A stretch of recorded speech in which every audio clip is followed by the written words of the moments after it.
Let's bow our heads for prayer. Father, we thank you for your blessings and your mercies towards us and enabling us to be here this evening to get another portion of understanding on health. We ask you to be with us and be with those that are on their way, joining on, and please be with the presenters and everyone that taking part in this program this evening. Thank you again, we beg. Amen. Good evening. Our scripture reading is taken from Exodus 15 and verse 26, and it reads, If you diligently heed the voice of the Lord your God and do what is right in his sight, give ear to his commandments and keep all his statutes, I will put none of these diseases on you, which I have brought on the Egyptians, for I am the Lord who heals you. Amen. Amen. Good evening, everyone. Come on, unmute your mic for once and just respond to me now. Good evening, everyone. Come on now. Good We can do that. evening. Good evening. One more time. Good evening, everyone. Good evening. Good evening. It's a joy to have you here this evening for our close of our month-long health presentation. If you were to miss any of the nights, it should have been last week.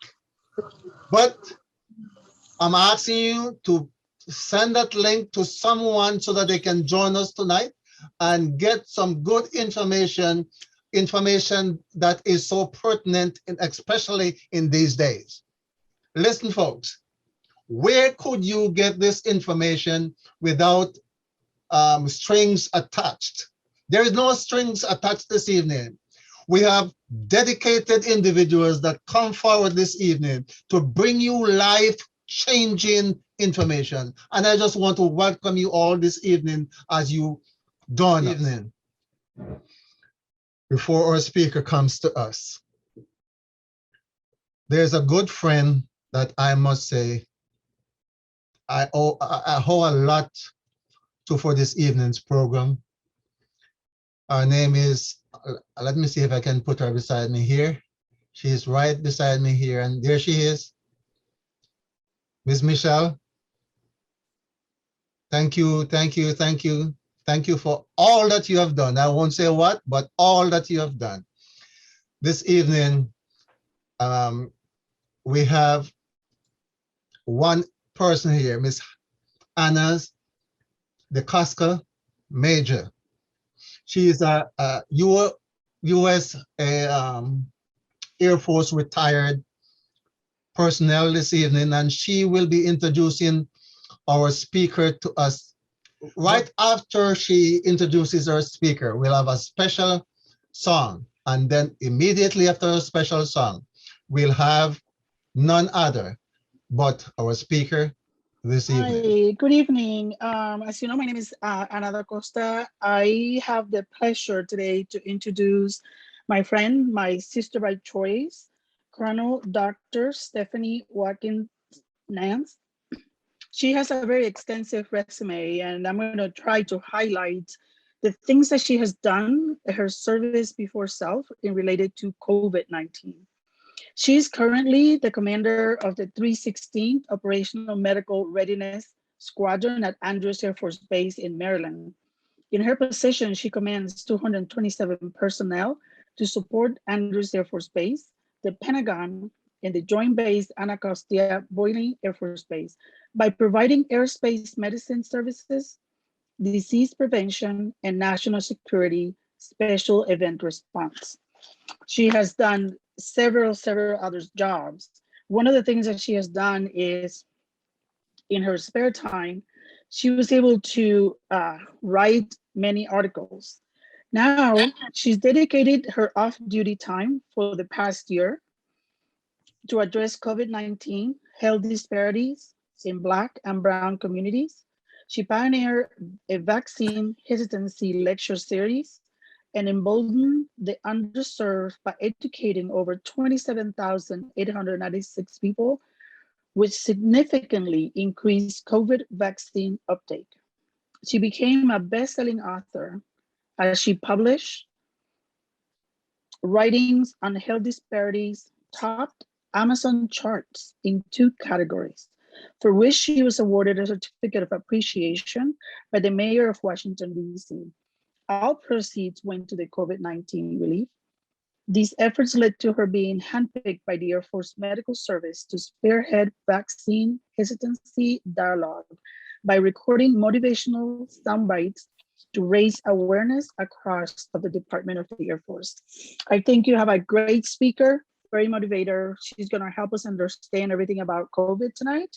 And I hope that we all learn and we can understand how God has given us to get the wisdom so we can put it in practice. So we learn.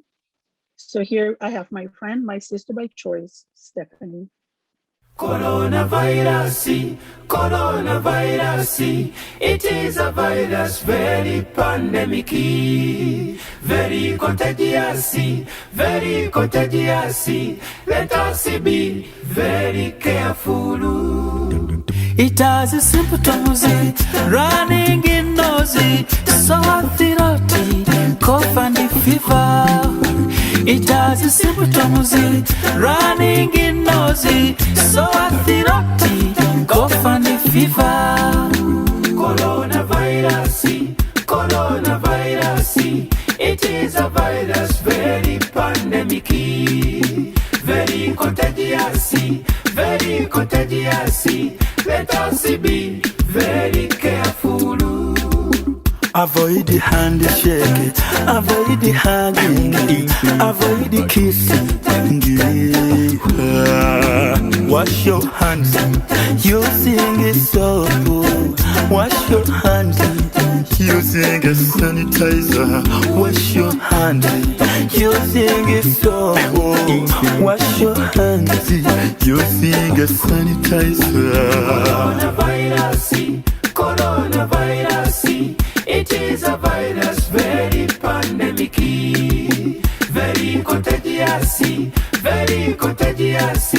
Let us be very careful. We have lost so many people, many families are broken.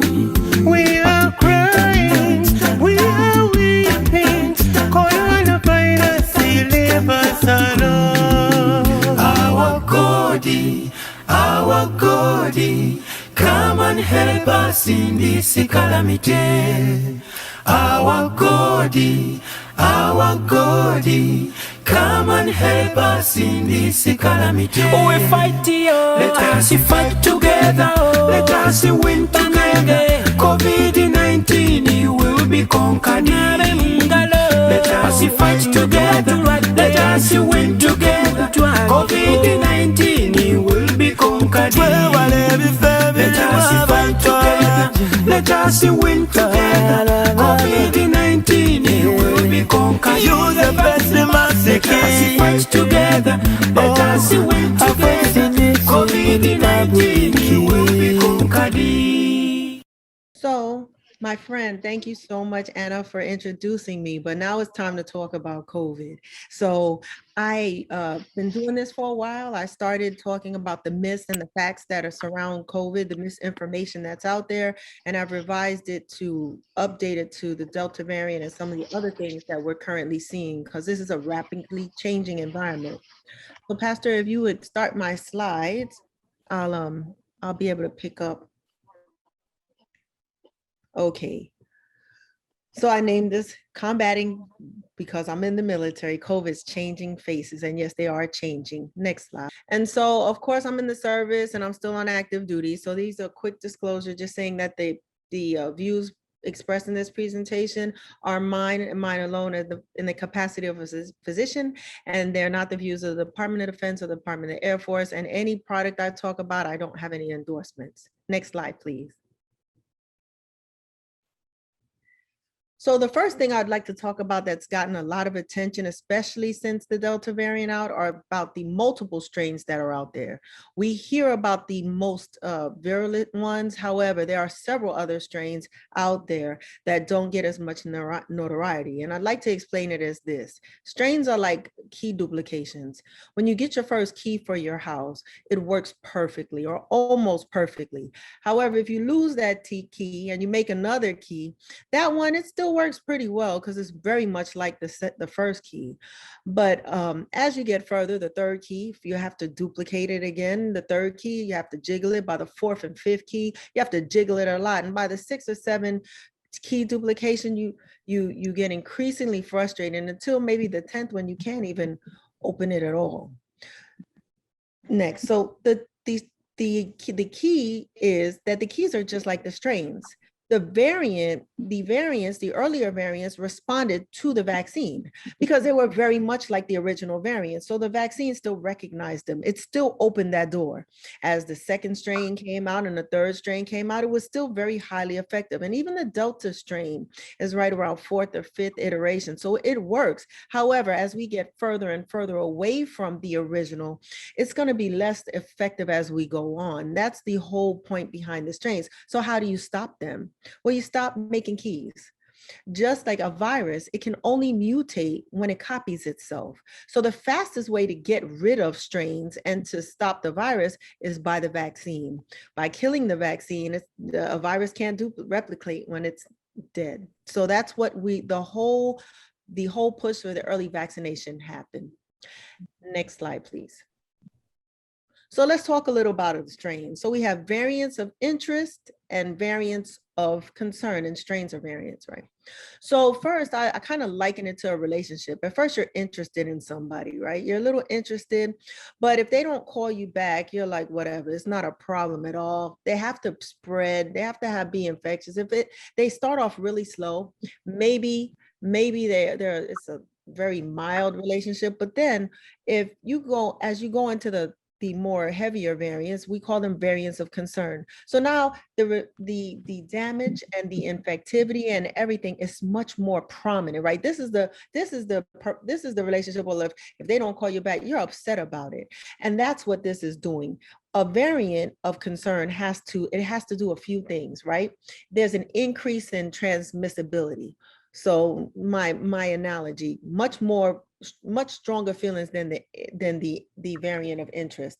It has to increase or change in clinical disease presentation and causes a public health threat, usually in multiple countries. So we are going to focus on the variants of concern. Those are the ones that you hear about. And I've included some of the variants of interest, the early part of it, that are starting, because as you can see, if you look at the Delta variant there in the corner, these start as variants of interest, and then they come over into variants of concern. So the main ones in our country, most of these have hit US. They're important because we highlight the ones that hit US soil. The original strain was a US wild type, and that was the original one back in January of 2020 that got fully declared as a public health emergency back in March of 2020, last year. Then we had the UK variant. So right around by the end of the year, then we started seeing the UK variant, and then the South African variant, and even the Brazilian variant. These variants all came out within a couple months of each other in different populations of the world, right? So the UK variant soon became the most dominant in the US. The South African variant and the Brazilian variant, right? It made it to the US, and I don't know if they ever really took over as the predominant one. But in these, the UK's claim to fame was it had a higher infectivity, whereas the South African and Brazilian strains, they were able to evade the vaccine just a little bit better, because now remember, we're like on the third and fourth strains. And then came the Delta variant. Now the Delta variant came out around, it started in India back in May, but it's been here since earlier part of the year. But this is our main one. This is the predominant one in the US right now, the one that's giving us all kinds of problems, and we're seeing breakthrough infections with the vaccine. However, and I'll talk about this later, the breakthrough infections we see with the vaccine, vaccinated people just get ill.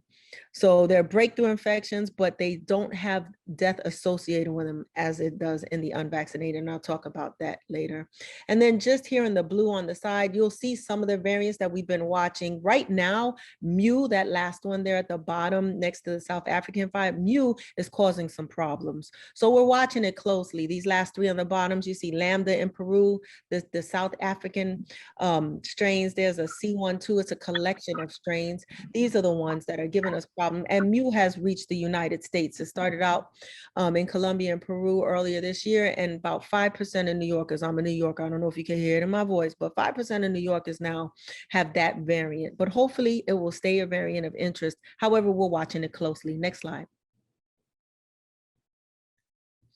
All right, so one other thing I wanted to say, in addition to the strains you saw, there have been others. So there was a New York strain, there was a California strain. When you saw that collection of, I don't know, deaths in LA back about 5 months, last summerish, those were all local strains, but they never made the headlines, right? Because they stayed local to their area. So just a quick review of how the mRNA vaccines work, just to give you an overview. The only one that is licensed in our country right now is Pfizer, but Pfizer and Moderna, they both have, I mean, fully licensed, I should say, but Pfizer and Moderna are both messenger RNA. That M is a messenger RNA. And it's not really, people talk about it being new, but we've been using this technology for cancer treatments. It's just new for vaccines. I kind of liken it to an iPhone for an iPad for it's a different way of this technology, but it's been around for a while. So if you look at the little bubble in the screen, right, it says vaccine particles. This is what is actually being injected. This is what the vaccine is made of. There's a little bit of piece, if you will, that squiggly line of messenger RNA, and it says a message, right? It sends a message to the cell. If you look at the top row inside, you see that messenger RNA, and it hooks up with a ribosome. This is a normal process that we make proteins when we need it in our body, and it spits out that spike protein. That spike protein is a little piece of what the coronavirus, the protein part. It's not live virus. There's no live virus. It's a little piece on the outer surface of the coronavirus. If you look and you see the nucleus, and mind you, this is the normal process. Whenever our body needs a protein, we make our own messenger RNA, we send it to the ribosome, and then we spit out the protein that our body needs. Normally, that's a normal function. The difference is here, we are giving it the message, so it spits out the protein that we want. Once that little spike protein is made, you'll see all the other things. But the bottom line is it expresses itself on the outside of the cell. And that kind of provokes your body to make antibodies against it, right? So I liken it to a burglar alarm, right? You put a little piece, we see a little snapshot. We're sitting in our house and we see a robber walk around our house. Where you're gonna go and prepare yourself. You're going to get whatever you feel like you need inside your house to prepare yourself. So when that robber comes in the door, you're not caught off guard. This is the same thing. That little spike protein goes on the outside of the molecule. Somebody's not on mute. It's so good. So it goes on the outside of the molecule, and it provokes your body to make the antibodies that you need so that when you do encounter the coronavirus, your body is prepared to fight. You already have some defense mechanisms on board. And the last thing I'd like to point out is this cell nucleus here, that gray circle at the bottom, that is where our DNA is stored. So no, it doesn't even enter our house that houses DNA. The corona vaccine does not change your DNA. Next slide. This is just how it expresses itself, and then you see that the antibodies come so that you have them ready. So when the coronavirus comes, I've already talked about that. And all three up until this point, even the J&J, they get to the message a little bit of a different way, but this is a process for all three vaccines at the end. Next slide, please. And the last thing I kind of want to dispel the myth about is herd immunity. We heard a lot about herd immunity and that it would protect us. But the fact is there had to have been so many lives lost before we reached a protective level. And I'll go into that a little bit. So I was caught in Snowmageddon. I call it Snowmageddon in Texas earlier, like this last year with the snow and how it shut all the electricity down. I was there, and I'm from New York, so I was like, "Where's the salt? They don't have salt." I don't know why they didn't have salt, but anyway, we'll use the salt and the road analogy. If you have salt, as I said, I don't. If they had salt in Texas, as they do in New York, you put salt down on the road. When you put salt down on the road, it kind of clears away the ice so that you can drive on the road. I'm looking at that 95% salted road. That road, there's enough salt on it such that the 5% left on the road doesn't really matter. You have a great chance of being safe on that road if you were to drive it, right? Then 85%, let's see, 85, you still have a really good chance of getting through, because the 15% that isn't covered doesn't matter. It's not all 15% in one place. It's spread out against the road. So there's enough 85% of the road that is salted that protects you. It's the same thing with the vaccine. Herd immunity was the enough percent of the population. If 95% of the people were vaccinated, that 5% down the road wouldn't matter. The virus wouldn't be able to penetrate that community, and hence you would be safe. 85%, experts say 70 to 85% was the goal that we were going for, right? But our population still isn't there. We're still only about 50%. And we had to do it fast because there's other things, right? We had to do it before the strain started mutating, because then remind you the vaccine's not as effective. So we really tried to get it all, as many people vaccinated as quickly as we could so we could stop it. And the second thing is our behavior matters. Right? The other way to stop spread is not only the vaccine, but wearing masks and that. And the resistance to that also allowed it to spread. Next slide, please. So one thing that I feel is important to talk about is vaccine hesitancy. It is a real and legitimate fear, and it needs to be appreciated as such and respected as such. It's different from anti-vaxxers. They're different. An anti-vaxxer is defined as someone who opposes vaccination or those that mandate vaccination. We see vaccine hesitancy a lot in Black and brown communities. And it's not that people are against vaccination. Black and brown people vaccinate their kids, right? We're just hesitant based upon the atrocities of the past, and that should not be taken lightly. Next slide. So talking about the past just briefly, from past to present, the most familiar account of some of the atrocities that happened was the Tuskegee experiment. It's the most famous, it's the most talked about, in which 600 Black men were in a study. 400 were with syphilis and they were untreated. And 200 of them died. We had at least 100 that, I can't remember exactly how many died, I'm sorry, but there were, I can't remember, a huge number of them died. It is important to note that the US Public Health Service is who made this vaccine. This experiment. They are the ones who deployed this experiment on Black and brown people. So it should come to no surprise that a vaccine such as Corona, which came from the government, right, which this experiment initiated government, would make people in certain backgrounds even more hesitant. And then it's kind of revalidated by the health disparities that continue in the present, lack of access to the vaccine initially. So everybody says put these things lie, but it's kind of hard to put sleeping dogs to bed when you're still experiencing them in the future. However, this is a life-saving vaccine, and we can't let the atrocities of the past kill us in the present by letting us not take advantage of this new technology we have. Next slide. So this is a couple of the myths these are a couple of my myth slides. I just threw in a couple from my previous lecture because they're still pertinent. There's a big fear that Tuskegee experiments such as Tuskegee are still possible today. The fact is they're not.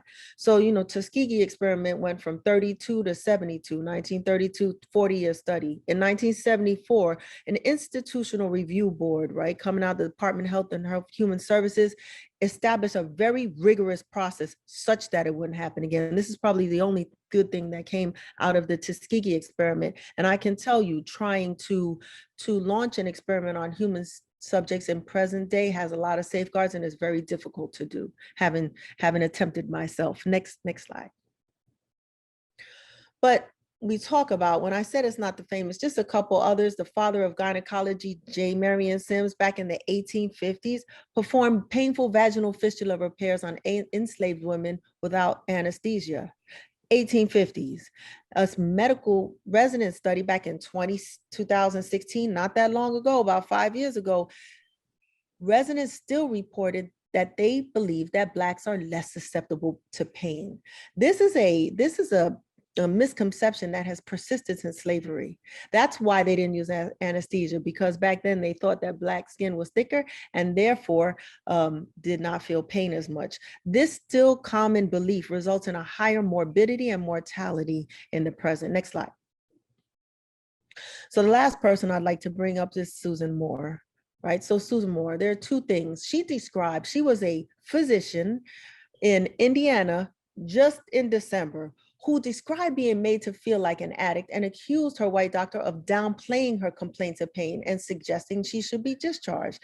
She wrote a Facebook video. Some of you may know this story. Unfortunately, she was discharged on December 7th and died 2 weeks later. The second thing I want to bring up is the American Medical Association back in 2020 declared racism as a public threat. And this is significant because this is the largest body of physicians in our country and was restricted to whites only in 1847. So much so that there was a National Medical Association in 1895, of which I'm a member, that was made just for Black doctors and Black professionals. However, they took the high road and they opened membership to all colors. And the reason why I say this is significant, since I do a lot of work in New York, most young African Americans, one of the main reasons why they do not get the shot in that city is because they say they are more scared of police brutality or things than the vaccine. So the American Medical Association that started off in the breath of racism, declaring racism as a public health threat, is a step in the right direction. You cannot fix a problem if you don't identify it. And so I am proud of them and I do applaud them. I'm just sorry it took them so long. Next slide. And those are my sons right there. I had to throw that up there. All right. So one myth is shady politicians cut corners to get the vaccine approved faster. You see that all the time. But the truth is, the clinical trials were not cut. There were no corners cut. It was only the red tape. This vaccine is safe, tested, tried and true. You see, you have to follow the money. All resources were shifted to make the COVID-19 vaccine on an international level because we were in a global pandemic. So when you have money and manpower, you get a faster product. Nobody was caring about flu or some of our other vaccines. All eyes were on COVID, and that's why we got a faster product. In addition, that messenger RNA that I said was in Pfizer and Moderna, we make it in a lab. We don't have to grow it and wait for it in media like we do with some vaccines. So since we can control how much we make it synthetic, that's another reason why we got a faster vaccine. Next slide. Just a brief overview of the clinical trials, just so you can see the data behind how I feel confident. And I know that these trials were not compromised. I'm a data person. So just looking at it over, there are four phases, 5 if you include the laboratory studies, to a clinical trial. You start up with the laboratory studies. Obviously, you want to make sure on cells, we used to use animals, now we use cell studies to make sure that it's safe and effective for people before we try it out on people. The phase 1 trial, phase 1, it focuses on safety first, very small numbers of people. Then from there, it's just a matter of growth. By phase 2 and 3, you're incorporating more people and you are monitoring the effectiveness and the safety. I want to point the difference between phase 3 and phase 4 because there was a lot of concern on full licensure versus emergency use authorization. The difference between phase 3 and phase 4, if you see, they're both started that process. The EUA and the full license happened right there. The only difference is we don't have the long-term studies. Phase 4 concentrates on long-term studies. We usually like to see data for a year or so, 6 months to a year, before we push it out for general use. unless the short-term studies are so convincing and are so good that we know that many lives would be lost in a state of an emergency like a pandemic if we selfishly waited just to have more data.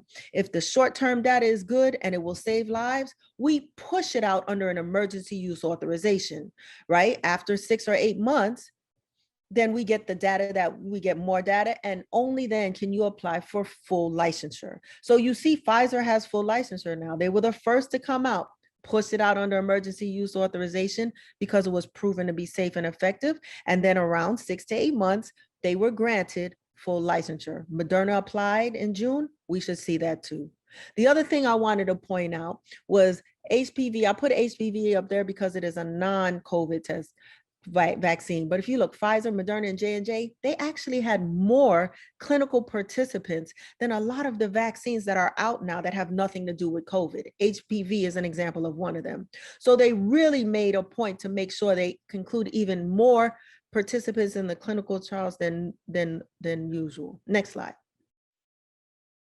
All right, so health inequities continue. We talked about it, and I just wanted to point out, because before aerospace, I was a pediatrician, so I like pictures and picture books. Equality is everybody getting the same share of help. Equity is helping those who need it the most. So the shortest one got the extra box so they could see over the fence. Next slide.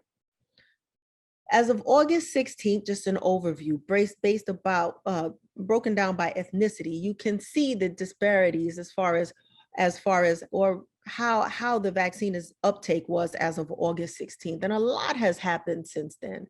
But you see 58, 45, 61% of Caucasian Americans have it. And then you see the next had at least, this one is 58% had at least one dose, 45 had a vaccine initiated in 4 days, and then we have the total population, right? So you see the numbers are kind of very much higher in each category for Caucasian. You can see the Black, Latin, and the other breakout there. Next slide. All right, so update. Then came August 23rd. This is when Pfizer got approved for full licensure. It's now marketed as Comirnaty. They're the same thing. And it is authorized, licensed for the prevention of COVID-19 disease in individuals 16 years of age and older.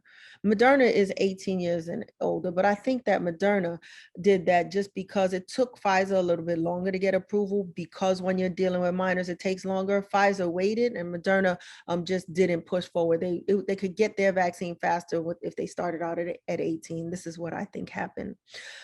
Even though it is fully licensed for 16 and up, it is still available for emergency use authorization, because remember, the 12 to 15 years of age vaccine just came out. It hasn't been out 6 or 7, 8, 9 months, however long that the earliest that we can submit for licensure. So it is available under emergency use authorization. As soon as you see it out there for another 6 months, it too will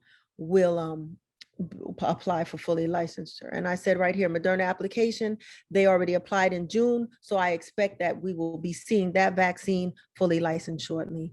And then finally, there is a new guideline to give a third dose in certain immunocompromised individuals. These are individuals most of us have competent immune systems. There's nothing wrong with our immune systems, right?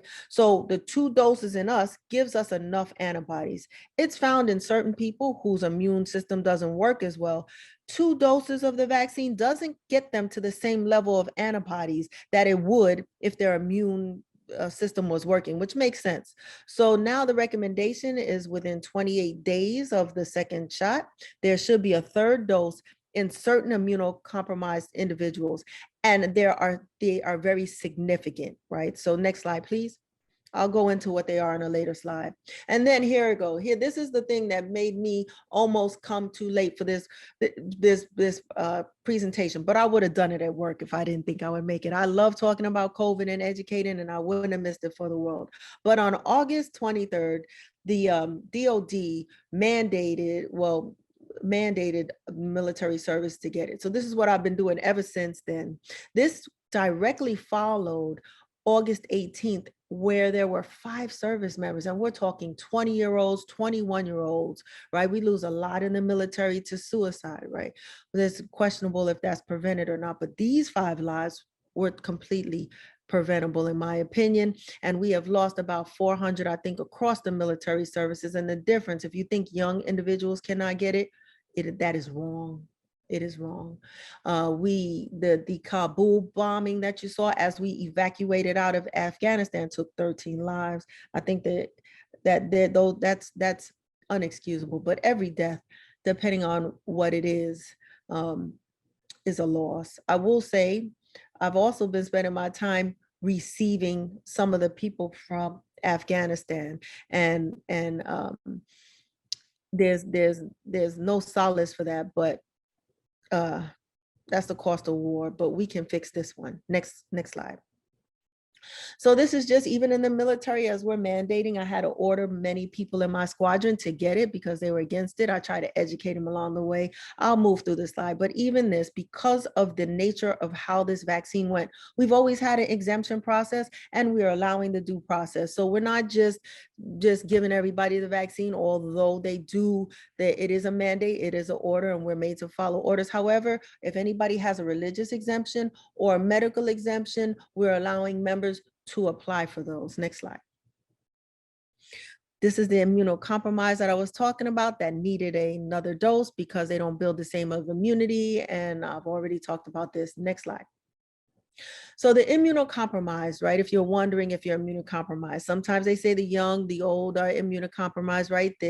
But these are specific criteria. If you are one of the people who has this criteria, you know it. Because if you look at the 6 criteria, you're receiving active cancer treatment for tumors or blood cancers, right? You received an organ transplant, a stem cell transplant. You have a moderate or severe primary immunodeficiency, right?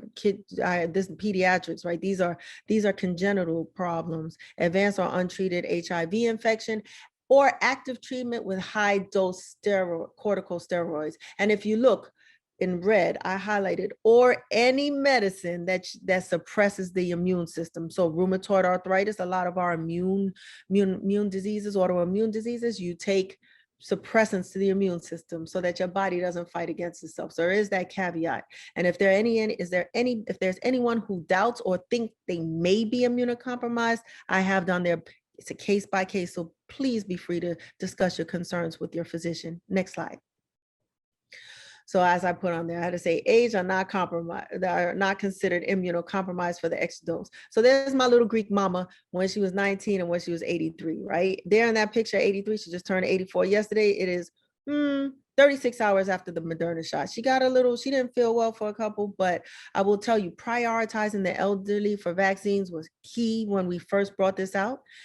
85% of the deaths we saw were in people of 65 years of age or older. The reason why even though the increase in cases are up, we're not seeing as many deaths as we saw back then. However, the deaths are largely in the unvaccinated, and I'll get to that. Next slide. So boosters, there's been a lot of talk about the boosters, and this is current as of yesterday because it was in the news. Is there a booster or not? So the CDC is now recommending boosters for people ages 65 or older. Now the language, right? All of this has some legal complications. So when I did my internship in the state legislature, these should, would, may, can, they're significant. So right now, the CDC recommends the booster, or people who should get it, for people 65 years or older, and residents 18 years and older in long-term care settings, right? But 65 years and older should receive a booster shot of Pfizer. Right now, if you got Moderna or something else, there's only a Pfizer booster. And if you've been 6 months since you got and you fit these categories and you got your shot, is 6 months after the second shot, you are eligible for a booster. Only if you have Pfizer. And then 50 to 64 years of age with underlying medical conditions, again, makes sense. This is the way we prioritize the initial series, should receive a booster 6 months after the second shot. Next slide. All right, so I'm bringing out should versus may. I just put this because they go into 18 to 49 with underlying conditions, may, 18 may. So these recommendations are really mild. They follow the CDC recommendations, but may is not a should. So there may be if you have an increased may get it, that's a different thing. So the first slide I want you to focus on, because that's who they're highly recommending. Next slide. All right, so the booster. So one, just to summarize, applies to individuals only who have completed a primary series of Pfizer at least 6 months before. To prevent barriers for vaccination, then you're not going to have to give proof of underlying conditions, right? If you say you have it or an occupation, they will most places, as far as I know, will not make you bring proof that you have an underlying condition. According to the CDC, what they're considering high risk are first responders, same education staff. That was different when the first one rolled out. So teachers, support staff, daycare workers, food and grocery workers, manufacturers, corrections workers, obviously, just like the military, anybody who's in a confined space and close living quarters, and then U.S. Postal Service and public transit workers have also been added to the booster list. Next slide. So the last thing I kind of want to touch on is that the Delta variant is a pandemic of the unvaccinated. Even though I'm an aerospace medicine specialist, my first love will always be pediatric. Dr. Nance loves the babies. And whenever I see 2-month-old that loses life, so you don't have any solace saying that that person lived a full life. A 4-year-old just recently in August succumbed to COVID, right? These children cannot be vaccinated because there is nothing that they can have. And therefore it behooves those of us who can to get it, just so that we provide as much herd immunity as we can. Next slide. Here I have some of the numbers. Majority of the deaths are in unvaccinated people. I listened to my surgical counterpart physician stating that yeah, kids are still comparatively, there are less deaths because kids are healthy, right? But they are at risk. We are seeing increased deaths and we're seeing ICU admissions for children. So if you say, and as a pediatrician, as being with a mother when their child passes away, is I've heard it too many times. It's the worst sound I've ever heard. So to me, even one is too much. And I have a little breakdown of early September, 0 to 4 years, 148 children have passed, 5 to 18 years, 338. So about 500 kids as of earlier this month. But there is light at the end of the tunnel. Pfizer looks as if they are going to push out an emergency use authorization on Halloween. I don't know, tell the kids trick or treat, but that is good news. I have an 8-year-old grandson and I want him to be at the front of that line because I have full confidence. So we're getting somewhere, and the trials are being done all the way down to age 6 months. Next slide. So wearing the mask is not worth it since I have to wear a mask afterwards. Oh, fact, protect yourself and others, right? Wearing a mask can keep you from some of the new strains emerging. It can keep you from passing it to unvaccinated people. I wear my mask for my grandson. As we get more of the population vaccinated, they are lightening up outside. I don't wear it outside as much as I used to, but if I'm in close proximity, we still wear them indoors in the military because this is not over. Next slide.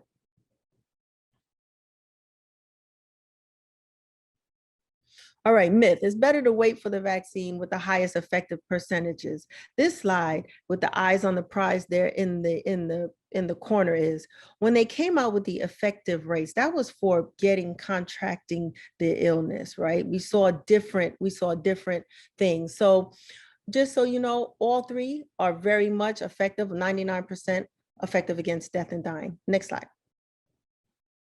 So these are just my two last slides. It was thought that vaccines caused infertility, and they do not cause infertility. There was a little gene that kind of looked like a placental protein, but it is as if one hair on my head and somebody else's hair shared the same sequence. We look alike. It was thought that if that mounted a response against the COVID one, and it looked like it would mount a response against the placental protein, but it didn't. We don't keep pregnant women in the trials, but we had 44,000 women that got naturally infected by COVID, and we did not see an increase in any miscarriages, which we would have seen if that was true. Next slide. They do not contain any aborted fetal cells. There are fetal cell lines that are grown in the laboratory, multi-generations of it. Next slide. And I have the breakdown of it. The red means that they use fetal cells, which are in almost every vaccine that's out there already. But these Moderna and Pfizer used them only in the lab to make sure they were safe and did not use them in the development. Next slide. we'll go through this. These are not as important. Just that if, yeah, just to say that out of all the people who are passing away from COVID, from 0.1 to 5% are vaccinated, and the rest 95 and up are unvaccinated. Next slide. Next slide. All right, so to summarize, combating COVID, get your vaccine, keep doing the non-pharmacological interventions, and educate. My father used to say, who I had to put my father on there if I put my mother. If my voice was a chorus, someone would hear me. And do be your brother's keeper, right? Protect others. Next slide. For more information, the CDC website is the place to go. Next slide. And I'm available for questions. Thank you.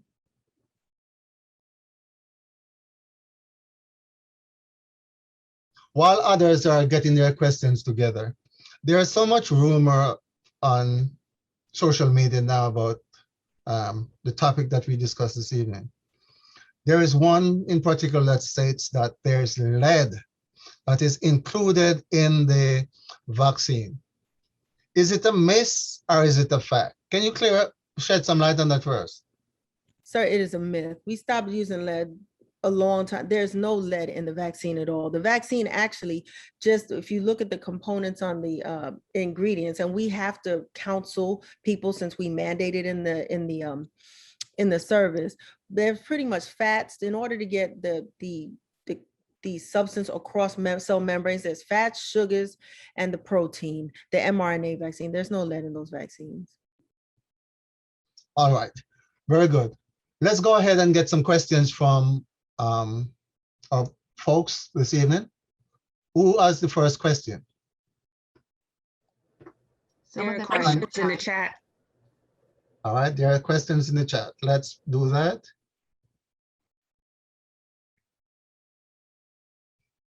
Can the mRNA be programmed while in what? While in your body? While it is in your body?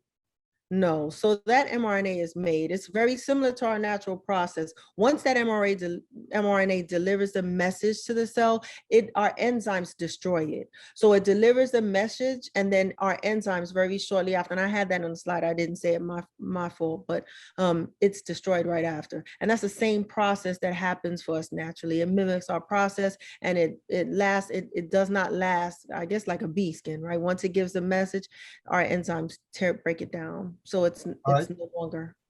Very good. There's another question in chat. It says, you mentioned vaccine was not created from plant, etc. What is the synthetic product used? So what we can do, like it's proteins, fats, and that messenger RNA was sequenced together. So when I say that, sometimes we have to, like live virus and some other things that we use, we grow things in petri dishes, for instance. So you know the antibodies that are given to people in the hospital, you hear about the antibodies that are given to people in the hospital. Usually they're grown in a different source, like you inject it into people or a plant, and that they generate and you extract them. This is a synthetic piece of messenger RNA made of, just like you said, it's what we make medicines out of. There's no, it's not, I don't want to say, what I'm saying is we don't have to use a live media to do it. We create the mRNA, we sequence the mRNA, and that makes it so, that's why they're so effective, kind of like a computer, if you will. The way we put a compound together is the same way we compound medicine in a lab. We don't grow those. So it makes it faster. We don't have a rate limiting biological media, if you will. But I have a question. Yeah. Go ahead. Okay, thank you so much for the presentation, by the way, and thank you for your service. I'm also a veteran myself. So I have a question. I am a cancer patient, and I have so much pain and so many side effects from chemo that it has my head reeling. So I'm hesitant in even considering any of these vaccinations for that reason, because if chemo has damaged my body to the point where I'm in pain all the time, and we don't know the cross between what's going on in my body, and if I were to take this vaccine, what would happen?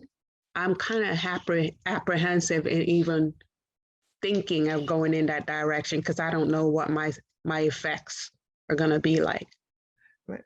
Ma'am, I understand. I totally understand. See, the medicines and chemo, they attack rapidly producing cells. That's why you get hair loss. Anything naturally that we rapidly, hello? Okay. Yes, I'm hearing. That we, and so when you do chemo, it does kill like hair cells and anything rapidly dividing. That's how it finds the cancer, because cancer is rapidly dividing. So the whole thing is it kills the cancer cells faster, and just kind of things that we don't really need rapidly in our bodies, right? We don't grow arms, our organs aren't affected. And so yes, I totally understand that mechanism does make you sick in order to get rid of, attack those cells. It's a little bit different. It also puts you at a little bit of more immunocompromised state. So I always hear from people who are sick for one reason or another and are afraid of the shot. But here's the thing, right? That the shot protects you from COVID. The vaccine protects you from COVID.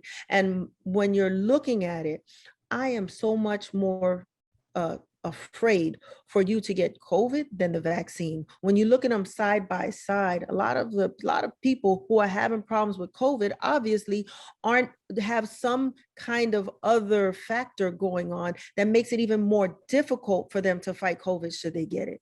So I understand your concern. You need to work side by side with your doctor. One of my best friends just was in the hospital, and well, my best friend's husband was in the hospital because he said, I didn't get the shot because I have so many other morbidities. No, that's the reason why you should get it. So now he got COVID. Fortunately, he looks like he's going to be discharged. He made it through, and now he's going to get the shot. So I understand your concern.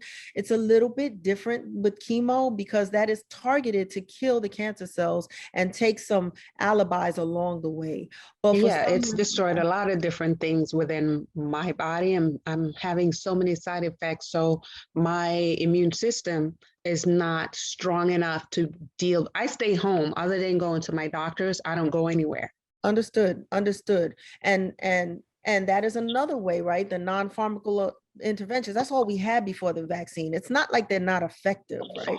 So you should stay home, but I would say, I'm not your doctor, so I'm very, very hesitant to comment, but in someone who's immunocompromised, they need the vaccine even more. There's not to talk to about that synergy, because I think that the synergy I don't think that it's the same synergy for cancer treatments that you are weary of, but I think your doctor could break that down for you.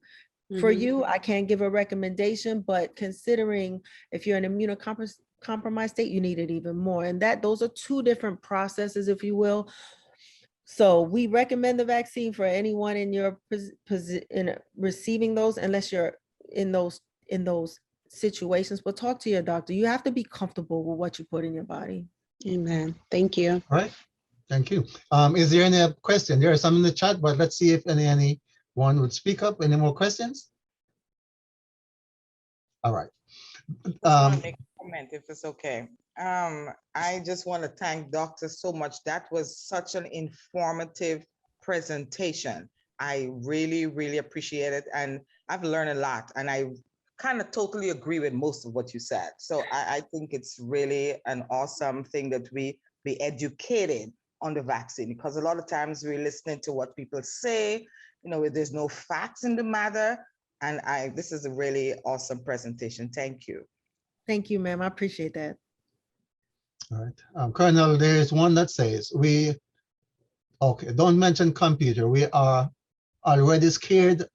There are chips in the vaccine. Is there a tracking device in the vaccine, Colonel? No, sir, not at all. Not at all. I think that, so from a social perspective, there was so much misconception about this vaccine as it came out. Be honest, a lot of the vaccines we have already, this is not much different. That's why the military is what we look at it. It's hard for us to wrap around, and they're less effective than 95%. So it's kind of harder for us to wrap around since they're so insignificantly different, what's all this about? And it is because of the misconceptions out there. So we have to keep fighting it. So there's no computer chips in there at all. And the thing is, I always say, even my friend, right, be more scared of COVID-19 vaccine. COVID-19 disease. We don't know the long-term manifestations of people who've been affected, right? Hopefully everybody will be okay. There are certain people that got more severe presentations of it than others, but we're going to watch to see, what it actually having COVID disease does to your body for even those who were mildly sick. Probably not as much. We don't know. So be more scared of the COVID disease than the vaccine. So, and we do use those. It's interesting that my friend went to the hospital and he got treated, right? And one of the treatments is antibodies. So you would take active antibodies in your body, and the COVID vaccine just provokes you into making your own antibodies. I thought that was significant. So people are scared of medicine until they're not. And as a doctor, I'm a little skewed because I see people come in full distress from COVID, and then the medicine is okay. Then the trust is there or not, but they don't have a choice, unable to breathe. Then we're putting so much more into them than had they gotten the vaccine. So just keep that in mind. I always thought it was like, yeah, I don't believe in the medicine. I don't trust the medicine. But when you come into the ER not breathing, you're open to so many things that are so much more extensive than just getting the vaccine. So important to keep everything in perspective. All right. Is there any more questions for Colonel this evening? Hello. More in the chat, but Yeah, I was speaking. Sorry. I was gonna say hello. Thank you very much for your services, and also thank you for your great presentation. And I just wanted to find out from you, what would you say to someone who okay, so there's a lot of different talk, as you said, out there, and some people say, oh, well, a lot of people get the vaccine and they die anyway. And so are we keeping any kind of track or record to see, the amount of people who probably have different comorbidities prior to getting the vaccine, and that they died, maybe not really from the vaccine, but from different things afterwards? How do we keep track of those? And the other question was that, how are we keeping any kind of record to say some of the lasting effect? You spoke about the lasting effect that the vaccine has on some people, and we are not even aware. I think some people has some kind of lung issue, and how are we giving account for those things that happen to people, the lasting effect that the COVID has on those people? How are we accounting for those things? So two different questions. So as far as the side effects and the effects, there's the VAERS where everybody, I will say we have an electric sound system called Vaccine Adverse Reactions, is VAERS, and they hand it out every time they give the shot. A lot of what we know is because we hand that out for every shot. Right? I've been a doctor 20 years and nobody really answered them too much, right? It's with the COVID, we have a lot of data. Everybody is pouring in the data. We're collecting the data as we go, as far as how the shot affects different populations, different things. That's all there. Out of all of them, it's also a matter of when you got the shot. So remember, in order to be fully vaccinated, you have to wait the waiting period. So I remember when it first came out, somebody's like, oh yeah, he just got the shot 4 days ago and he died from COVID and the shot didn't do anything. Understand that that's an active process. It's not a passive process. The first day you get a COVID shot, you are no more protected than anybody else, because it takes up to 2 weeks for you to even become 50 to 60% effective. Some studies in Israel show 85%, but you're only about, let's say 50 or 60. We were conservative at 2 weeks after the first shot. Hey, flipping a coin is 50%, right? 50 heads, tails, 50 is right? The second shot takes you up to 95%. 2 weeks after the second shot. So anybody who got the COVID vaccine and says they passed in with a month or 5 weeks of getting it, they weren't fully immune. They didn't have enough antibodies to fight. They might have had more, but they didn't have the amount of antibodies that they needed. As far as the data, I remember there were like 200 cases that were really looked into where people did pass away. I remember Hank Aaron, I think that the baseball Hall of Fame, he died 2 weeks after getting the vaccine, and it was found to be of natural causes. Remember, in the initial stages, most of the people who passed away were over age 65 with comorbidities. They're always going to do not as well as a healthier person, and because of that, a lot of them were due to other things. When you get sick, you can't fight it off. So we have that data. And I think that there were a handful, last I checked, there were only like 1 or 2 or 3. I remember there were 200 in question out of millions now. That they were looking at, right? So I feel confident, right? There are other things we use when they had certain the blood clots in certain situations, some other things. We have incidents, COVID clot your blood.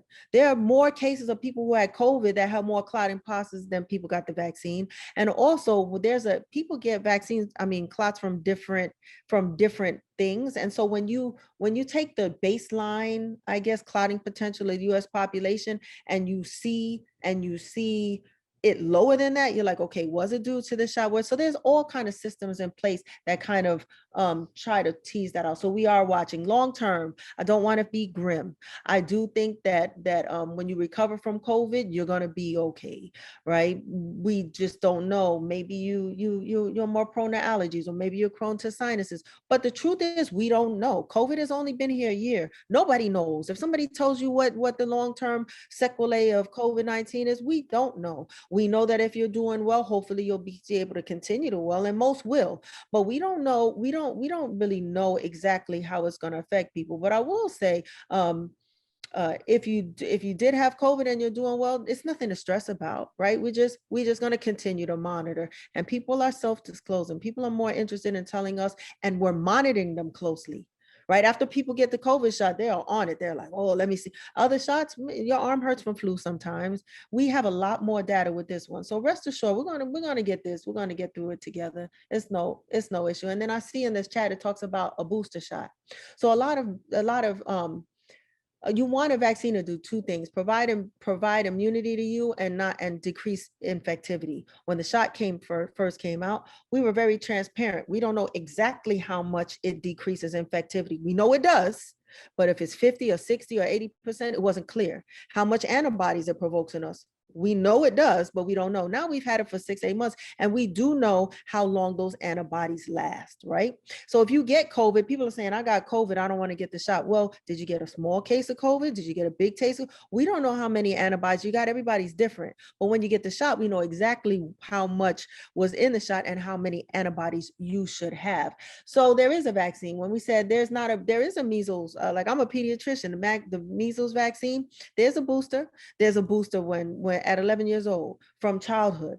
These are well-known diseases. We know exactly. And by the way, with the people not taking the measles vaccine, we're giving boosters again for measles. There are a lot of shots that have boosters, and it all depends on the weighing of the antibodies. Tetanus, right? Everybody knows tetanus is good for 10 years. Right. If you're at minimal risk, if you step on a rusty nail, 5 years after, you need a booster because you need more antibodies to fight that rusty nail that you stepped on. All right, we'll take one more question if there's one more live question, and then we ask you to put your final thoughts together, Colonel. David, Enid. Good evening, Dr. Nance. Thank you for the presentation. It was well taken. I have a question here. It was told that prior to your appointment of taking the vaccine, you should not take Tylenol, aspirin, etc. before, but after, then even at the site, they told you if you have pain to take the one or either of those to help with the arm. So is that a good is that good? Well, so here's the thing. So I mean, you know, pediatrics, we give shots all the time, right? So there's some parents like to give it before, some people don't. Some kids are going to do fine. So I'm a minimalist, if you will. I don't really see a benefit given before, anticipating that the child may have pain, because most kids are running around by the end of the day. There's nothing necessarily wrong with it, but I always just waited. So because if they get the fever, if they have pain, then give it to them, right? I don't like to give medication unless it's necessary. As far as the COVID-19 vaccine, same thing. So if you have pain after it, because I give a lot of vaccines, I kind of have a mantra, if you will. I do treat them all the same. So I wouldn't necessarily want to take pre-medication before it, because I might not need it. However, if people want to, that's what their prerogative. Tylenol and Motrin after a COVID vaccine shot are fine. There was some at first they were kind of staying away with Motrin, some because it's an anti-inflammatory, and they thought that if you get an anti-inflammatory and you're trying to invoke antibodies, it might make the vaccine a little bit less effective. But we see that that's not true. That was just like a theory out there. So people kind of just said take Tylenol, but it's okay to take either Tylenol and Motrin. That hasn't been proven. I prefer Motrin. I'm a Motrin girl. Thank you. Okay. Very good. Look, Colonel, it was wonderful to have you here this evening. But however, I need to make one clarification. In your opening remarks, you state that, Pastor, I am not the pastor. The pastor has gone to his second church this evening and could not make it. He make a call that he's sorry. I want to apologize for not being able to be here. I am just one of the elders of the Board of Elders. Okay? I just want to make it clear. Yes, sir. Okay. Sorry about that. But that's fine. But we are greatly educated. We were greatly educated this evening on COVID, the topic that so much people having the tizzy about. But we are grateful that you would spend some time, rush through that heavy traffic when you called me there about to get homes where you can make your full presentation. And we thank you so much for making this so clear, where we can gather all this information about COVID that is plaguing the world today. I have already received various texts about this presentation, requesting copies of this presentation. However, if it's okay with you, we'll share those, share it as a link. But I just want to say again, on behalf of everyone that joined us, the members and officers, and the pastors, officers, and members of Bethlehem Seventh-day Adventist Church, we want to thank you for taking the time out and sharing your wealth of knowledge with us this evening.